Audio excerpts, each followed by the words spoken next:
कृषी अधिकारी जी 7 होती त्याच्या अगेन्स्ट आता फक्त 4च आहे. आणि मंडळ कृषी अधिकारी कार्यालय तर रद्दच केले. ठीक आहे, तो एक विषय राहू शकतो, पण ॲटलिस्ट असिस्टंटची पदं आहे ते म्हणजे बरं, मग पत्राच्या नावाने एक पत्र द्यायला हवं होतं. ते एक पत्र पण ड्राफ्ट केलेलं आहे. कुठे ते मग त्याच्या एंडोर्समेंट मारून मी त्यांना देतो ना पत्र कृषी अधिकाऱ्यांना. कृषी अधिकाऱ्यांचं आहे माझे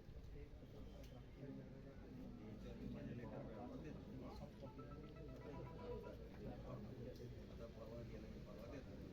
आता माझ्याकडनं देतो. घ्या पत्र केला नागपूर अधिवेशनामध्ये टाका.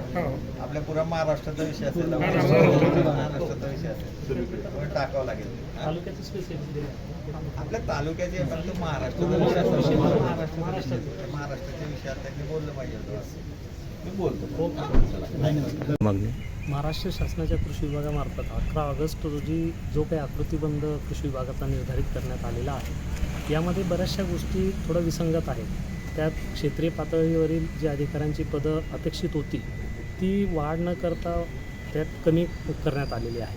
जसं की सहाय्यक कृषी अधिकाऱ्यांची संख्या चोपडा तालुक्यासाठी आपले 36 एकूण होती, की ते आता नवीन याच्याप्रमाणे 28 प्रस्तावित करण्यात आलेली. यासोबतच उपकृषी अधिकारी यांची संख्या एकूण आपल्याकडे 7 होती, त्याच्या अगेन्स्ट आता 4 अशी निर्धारित करण्यात आलेली आहे. यासोबतच क्षेत्रीय मंडळ कृषी अधिकारी कार्यालय बंद करण्याचे नियोजित आहे. या संदर्भात आपले चोपडा विधानसभेचे आदरणीय आमदार प्राध्यापक चंद्रकांतजी सोनवणे सर यांना तालुका कृषी अधिकारी कार्यालयातील सर्व क्षेत्रीय अधिकाऱ्यांच्या वतीने निवेदन देण्यात आले. या मुख्य मागणीसह यासोबतच तालुका कृषी अधिकारी कार्यालयाच्या अंतर्गत जे काही तांत्रिक अपग्रेडेशन अपेक्षित आहे, त्यामध्ये तालुका कृषी अधिकारी हे पद तत्वता गट करण्याच्या संदर्भात मंत्रिमंडळाने मान्यता देण्याच्या संदर्भातल्या काही बातम्या आलेल्या आहेत.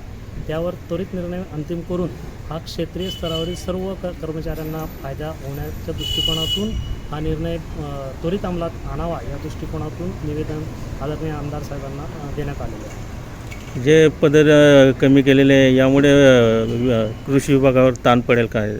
नक्कीच बऱ्याचशा आता रिक्त पदं, त्यामुळे क्षेत्रीय अधिकारी मुळातच आता त्यांच्याकडे अतिरिक्त कामाचा बोजा आहे. यासोबतच एकूण जे भौगोलिक क्षेत्र आहे त्या भौगोलिक क्षेत्राच्या निर्धारित कार्यक्षेत्राप्रमाणे सहाय्यक कृषी अधिकाऱ्यांची पदं असली पाहिजे. परंतु आता नवीन आकृतीबंधामध्ये लँड होल्डिंग म्हणजे एकूण खातेदारांच्या संख्येच्या निर्धारित राहून ही पदं निश्चित केलेली आहे. यामुळे जरी खातेदार संख्या वाढत असेल परंतु भौगोलिक क्षेत्र जास्त असल्याकारणाने त्याचा अतिरिक्त बोजा हा संबंधित सहाय्यक कृषी अधिकाऱ्यांच्या कार्यक्षेत्रावर नक्कीच होणार आहे.